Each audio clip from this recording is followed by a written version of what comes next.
Hey guys, how you guys doing? It's May 20th, 2019. Hoping you're having a wonderful day, a blessed day indeed. I wanted to give you guys a quick update about the whole Iran-US situation that's currently brewing in the Middle East. All right, you probably saw that President Donald Trump sent out a tweet not too long ago stating that if Iran was to threaten the United States of America again, it would be the official end of Iran. And the whole reason why he put out that tweet was because earlier today a rocket was fired from the eastern part of Baghdad into the Green Zone. Okay, this was close to the U.S. Embassy, but it did not hit the U.S. Embassy. Okay, it hit an abandoned building.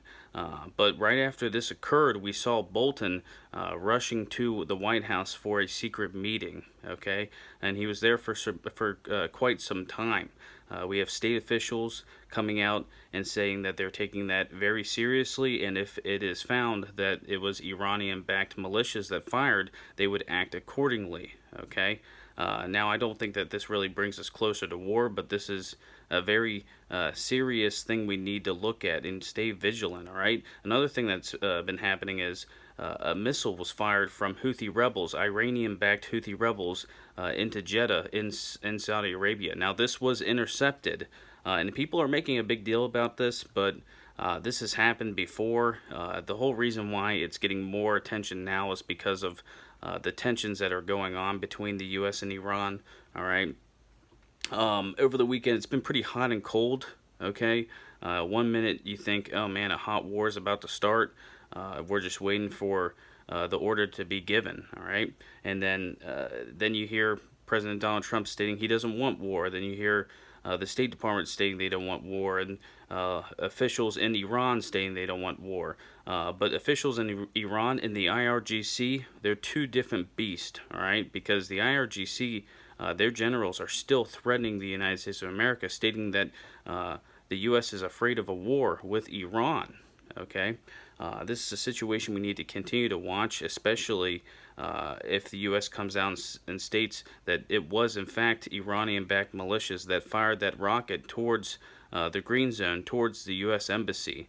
I don't know how close we are to conflict, but it is a very scary situation that we need to keep our eyes on. And I'm sure we're going to learn a lot more as the days go by, okay? There's a lot of backdoor meetings going on. And it seems like Trump's trying his best not to get into an armed conflict. A lot of people are looking at this and they're stating, is this more fire and fury? Is this more of what we've seen from President Donald Trump on his foreign policy, where he talks very tough, but very little action? All right, everyone's pointing towards North Korea because it was all fire and fury. And they kept on firing off missiles and kept testing nuclear devices, and the U.S. really didn't do anything about it, okay? They hid behind some failed negotiations, and a lot of people are afraid that the U.S. is heading down the same exact path with Iran, okay? So it looks like, if I was to give my opinion, that President Donald Trump, he has advisors who want to strike Iran. They want to strike Iran, and he's trying his best to hold those advisors back, okay? But if his hand is forced, we may see strikes on Iranian-backed militias. I don't think we'll actually see strikes on Iran itself, but I do think that we could see strikes inside Iraq against Iranian-backed militias. Will that escalate the situation? Most likely not. Israel does the same exact thing.